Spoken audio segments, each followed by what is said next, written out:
સહજ ન્યૂઝ. કેશોદમાં ઘર કંકાસની ઘટનામાં મહિલા બની ઈજાગ્રસ્ત.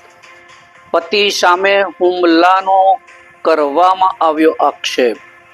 નમસ્કાર, સહજ ન્યૂઝ સાથે હું છું ગોપાલ ભેસાણીયા.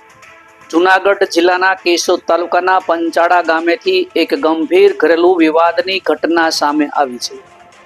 પ્રાથમિક માહિતી મુજબ પતિ પત્ની વચ્ચે થયેલા ઘર કંકાસ દરમિયાન પત્ની પર હુમલો થયાનો આક્ષેપ ઉઠ્યો છે, જેમાં મહિલા ગંભીર રીતે ઈજાગ્રસ્ત બની છે.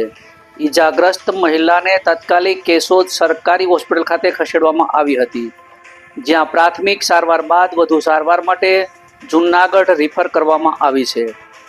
પારિવારિક વિવાદ પાછળનું કોઈ ચોક્કસ કારણ જાણવા માટે વધુ તપાસ ચાલુ છે અને પ્રાથમિક માહિતી મુજબ આ મામલો ઘરેલું કલહનો હોવાનું અનુમાન છે. રિપોર્ટર સંજય વાઘેલા, સહજ ન્યૂઝ, કેશોદ.